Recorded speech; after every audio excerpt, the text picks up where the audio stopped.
अस्सलामु अलैकुम वरहमतुल्लाहि वबरकातुहू। दोस्तों फिर से वेलकम आपका एक और हमारी नई वीडियो में। दोस्तों आज हम ऐसी वीडियो में रिएक्शन करने वाले हैं जिसमें आज आपको पता चलेगा कि वैलेंटाइंस डे कहाँ से आया है और लोग इसको क्यों मनाते हैं, इसका पैसा कहाँ पर जाता है। तो सभी भाइयों को अंत तक बने रहना वीडियो में। तो शुरू करते हैं वीडियो को। Valentine's day. Happy Valentine's Day. Happy Valentine's Day. दुनिया के सबसे बड़े फेस्टिवल्स में से एक। इस एक ही दिन में चॉकलेट्स, फ्लावर्स और कार्ड्स की वजह से पूरी दुनिया में बिलियंस ऑफ डॉलर्स का बिजनेस होता है। लेकिन अब इस दिन को मनाना चाहिए नहीं मनाना चाहिए, ये तो बहुत बड़ी डिबेट है। लेकिन क्वेश्चन ये है कि ये दिन वैलेंटाइंस डे आखिर आया कहां से, और मोस्ट इंपॉर्टेंटली ये सारा पैसा बिलियंस ऑफ डॉलर्स किसकी जेब में जाता है। आज से 2000 साल पहले पूरी दुनिया में सिर्फ एक ही सुपर पावर थी, द ग्रेट रोमन एम्पायर। और जैसे ही एम्पायर अपनी ताकत की पीक तक पहुंची, एग्जैक्ट उसी टाइम अल्लाह ने इसी एम्पायर के अंदर अपना एक माइटी पैगंबर भेजा, ईसा अलैहिस्सलाम। ईसा अलैहिस्सलाम बाकी सारे पैगंबरों से बहुत डिफरेंट थे, क्योंकि एक तो वो बहुत बड़े मिरेकल से पैदा हुए थे, और जैसे ही वो बड़े हुए अल्लाह ने उन्हें अपनी तरफ से एक बहुत ही यूनिक पावर दी, जिससे वो किसी भी बीमार इंसान को सिर्फ एक हाथ के टच से बिल्कुल ठीक कर देते थे। और आगे जाकर ईसा अलैहिस्सलाम इसी पावर को यूज करके फलस्तीन के गरीब लोगों की मदद करने लगे, जिससे वो बहुत ही छोटी एज में फलस्तीन के सबसे फेमस आदमी बन गए। जिसके बाद वो जहां भी जाते थे हजारों लोगों का क्राउड उन्हें देखने के लिए जमा हो जाता था। लेकिन ईसा अलैहिस्सलाम को अपने इस फेम की कोई परवाह नहीं थी। मतलब जब भी लोग उन्हें देखने के लिए जमा होते थे, ईसा अलैहिस्सलाम उन सब के सामने ऐसी बातें करते थे जो इससे पहले किसी में करने की हिम्मत नहीं हुई थी। मतलब ईसा अलैहिस्सलाम उस जमाने के यहूदी स्कॉलर्स को एक्सपोज करने लगे।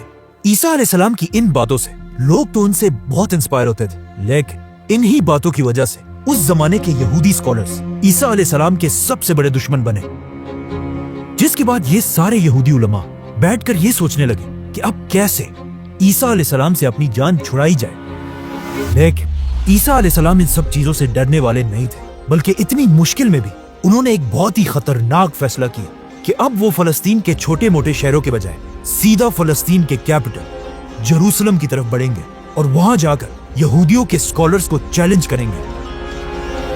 ईसा अलैहिस्सलाम सीधा जेरूसलम की तरफ बढ़े, एंड ऑफ कोर्स उन्हें देखने के लिए वहां हजारों लोग जमा हुए। और इसी तरह हजारों लोगों के क्राउड के साथ ईसा अलैहिस्सलाम जेरूसलम में एंटर होकर सीधा बैतुल मक़दस की तरफ गए। जैसे ईसा अलैहिस्सलाम बैतुल मक़दस में एंटर हुए, वो ये देखकर हैरान रह गए कि वहां के यहूदी स्कॉलर्स ने बैतुल मक़दस को एक इबादत की जगह के बजाय ऑलमोस्ट एक बैंक बना दिया है, और वहां सिर्फ गरीबों से चंदा जमा करने वाले और करेंसी एक्सचेंज करने वालों को बिठाया हुआ है। ईसा अलैहिस्सलाम ने जब ये सब देखा, उन्हें बहुत गुस्सा आया और फौरन उन्होंने वहां पड़े सारे टेबल्स को गिराने का हुक्म दिया और बैतुल मक़दस से सारे बैंकर्स को वहां से भगा दिया।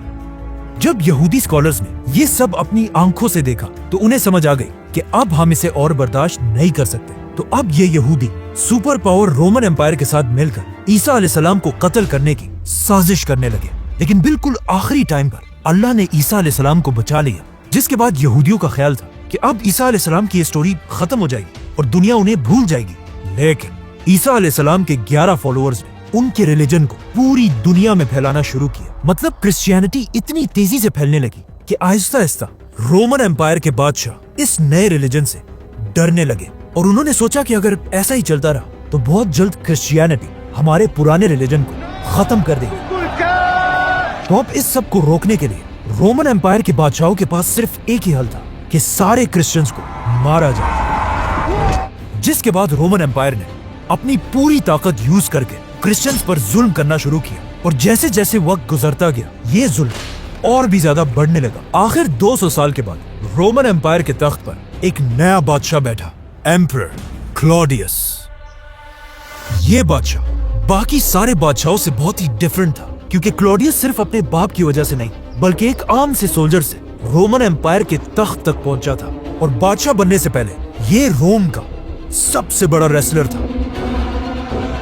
तो अब जैसे ही क्लॉडियस दुनिया का सबसे बड़ा बादशाह बना, उसने अपनी फौज को यूज करके अपने खिलाफ हर बगावत को क्रश करना शुरू कर दिया। लेकिन इतनी बड़ी फौज के बाद भी एम्परर क्लॉडियस ने यह नोट किया कि उसकी फौज उस जज्बे से लड़ ही नहीं रही जिस तरह वो चाहता है। और जब क्लॉडियस ने पूछा कि ऐसा क्यों है, तो उसे बताया गया कि हमारी army, the great Roman army में ज्यादा सोल्जर्स बहुत ही यंग हैं, और जैसे ही इन यंग लड़कों की शादी होती है, उसके बाद इनमें लड़ने का जज्बा बिल्कुल खत्म हो जाता है। ये सुनकर क्लॉडियस ने कहा कि अच्छा, तो ये बात है। जिसके बाद आज क्रिश्चियंस की कहानियों में कहा जाता है कि क्लॉडियस ने एक बहुत ही अजीब ऑर्डर दिया कि आज के बाद पूरी रोमन एम्पायर में कोई भी यंग सोल्जर शादी नहीं करेगा। शादियों पर बैन लगाने से रोमन आर्मी की स्पीड तो बढ़ गई, लेकिन यहाँ की आवाम अपने बादशाह से नफरत करने लगी, क्योंकि शादियों को बैन करने के बाद रोमन एम्पायर में बेहयाई और रेप के केसेस बहुत ही ज्यादा बढ़ गए दोस्तों। और जैसे ही बेहयाई अपनी पीक जुल्म तक हुए पहुंची, ये एग्जैक्ट वही टाइम था कि जब एक आम क्रिश्चियन प्रीस्ट सेंट वैलेंटाइन ने यह फैसला किया कि अब बादशाह के इस रूल को और बर्दाश्त नहीं किया जा सकता। अब इससे आगे हिस्ट्री में तो कहीं नहीं लिखा, लेकिन क्रिश्चियन कहानियों में कहा जाता है कि सेंट वैलेंटाइन अपनी जान की परवाह किए बगैर रोमन बादशाह से छुप छुप कर यंग लोगों की शादियां कराने लगा। जब लोगों को इसका पता चला, तो वो दूर दूर से सेंट वैलेंटाइन के पास आने लगे, और इस तरह सेंट वैलेंटाइन ने अकेले रोमन एम्पायर में बेहयाई के खिलाफ एक बहुत बड़ी कैंपेन शुरू की। लेकिन आहिस्ता आहिस्ता इतने लोगों की शादियां हुई कि ये खबर किसी तरह रोमन एम्पायर के बादशाह क्लॉडियस तक पहुंची, जो इस वॉरियर बादशाह के खिलाफ एक बहुत बड़ी बगावत थी। तो आखिर एम्परर क्लॉडियस ने हुक्म दिया कि ये वैलेंटाइन जो भी है, इसको ढूंढकर इसका सर काट दिया जाए। जिसके बाद रोमन फौज हर तरफ फैल गई और फाइनली सेंट वैलेंटाइन को पकड़कर उसे जेल में डाल दिया। जब वैलेंटाइन के फॉलोअर्स को इस बात का पता चला, तो उन्हें बहुत दुख हुआ, लेकिन फिर भी क्लॉडियस जैसे एम्परर के सामने वो कुछ भी नहीं कर सकते थे। तो यहाँ पर उन्होंने एक ऐसा रिवाज शुरू किया जो आज तक दुनिया में कायम है। जितने दिन सेंट वैलेंटाइन जेल में थे, हर दिन वो कपल्स जिनकी उन्होंने शादी कराई थी, आकर वैलेंटाइन के जेल के सामने फ्लावर्स रखने लगे। काफी अरसे तक जेल में रहने के बाद अब फाइनली सेंट वैलेंटाइन का आखिरी दिन आ चुका था, 14 फरवरी। अपनी मौत से एक ही रात पहले वैलेंटाइन ने एक लड़की के नाम अपना आखिरी खत लिखा, और पूरा खत लिखने के बाद इस लेटर के बिल्कुल आखिर में उसने एक ऐसी बात कही जो आज तक दुनिया में बोली जाती है, फ्रॉम योर वैलेंटाइन। जिसके अगले ही दिन 14 फरवरी को बहुत ही बेरहमी से सेंट वैलेंटाइन को मार दिया गया, और यहां से दुनिया में एक नया फेस्टिवल बना। 14 फरवरी उस जमाने की रोमन एम्पायर में 14 फरवरी कोई आम दिन नहीं था। ये एक ऐसा दिन था जब रोमन एम्पायर के सारे लोग एक जगह जमा होकर अपने इस खुदा को खुश करने के लिए एक बहुत बड़ा फेस्टिवल मनाते थे, जो कोई आम फेस्टिवल नहीं, बल्कि इस फेस्टिवल में रोमन एम्पायर के लोग बेहयाई के सारे लिमिट्स क्रॉस कर देते थे और ऐसी ऐसी बेशर्मी की हरकतें करते थे जिन्हें यहाँ एक्सप्लेन करना भी बहुत मुश्किल है। तो अब रोमन एम्पायर में 14 फरवरी एक बहुत बड़ी कंफ्यूजन थी। एक तरफ क्रिश्चियंस वैलेंटाइन डे मनाते थे, जिसमें लोगों को बेहयाई छोड़कर शादियों की तरफ आने पर मोटिवेट किया जाता था, और दूसरी तरफ रोमन्स जो उसी दिन एक बहुत ही बेशर्म फेस्टिवल मनाते थे। तो अब एक ही दिन दो फेस्टिवल्स मनाना बहुत बड़ी कंफ्यूजन थी। आहिस्ता आहिस्ता वक्त के साथ साथ रोमन एम्पायर का पुराना रिलीजन खत्म हो गया और पूरे एम्पायर में सिर्फ एक ही रिलीजन रहा, क्रिश्चियनिटी। जिसके बाद क्रिश्चियन स्कॉलर्स ने मिलकर पुराने बेहयाई के फेस्टिवल को खत्म कर दिया और पूरी एम्पायर में लोग 14 फरवरी को शादियों को सेलिब्रेट करने वाला वैलेंटाइन्स डे मनाने लगे। आने वाले 1000 साल तक वैलेंटाइन बस एक छोटा सा फेस्टिवल था जिसे सिर्फ यूरोप के ही कुछ लोग जानते थे, लेकिन 1000 साल के बाद लंदन के एक आदमी ने वैलेंटाइन डे को पूरी दुनिया में मशहूर कर दिया, और इस आदमी का नाम था William Shakespeare. William Shakespeare, one of the greatest authors of all time. जिसे आज दुनिया का सबसे बड़ा राइटर और आर्टिस्ट माना जाता है। जब शेक्सपियर वैलेंटाइन डे को अपनी स्टोरीज में यूज करने लगा, इसके बाद पूरी दुनिया इस दिन के बारे में जानने लगी, जिसके बाद हिस्ट्री के बड़े बड़े नाम वैलेंटाइन्स डे को सेलिब्रेट करने लगे, जैसे कि नेपोलियन, क्वीन विक्टोरिया और Winston Churchill. We shall never surrender! लेकिन फिर भी वैलेंटाइन्स डे को अपना असल फेम शेक्सपियर के नॉवल से नहीं, बल्कि दुनिया की सबसे बड़ी जंगों वर्ल्ड वॉर से मिला, जिसमें करोड़ों लोग अपने फैमिलीज को छोड़कर जंग की तरफ जाने लगे, जो एक बहुत ही मुश्किल काम था। क्योंकि लाखों बाप अपने बच्चों से, हस्बैंड्स अपनी वाइफ से और बेटे अपनी माओ से जुदा हो गए। अब लोगों के इन सारे इमोशंस को अमेरिका के एक छोटा सा बिजनेसमैन बहुत गौर से देख रहा था, जिसकी एक छोटी सी प्रिंटिंग की दुकान थी, हॉलमार्क। और इसी दुकान से उसने दोबारा वैलेंटाइन डे के कॉन्सेप्ट को जिंदा करना शुरू किया और वैलेंटाइंस डे के लाखों कार्ड्स प्रिंट करके उन्हें अमेरिका के हर घर तक पहुंचाया।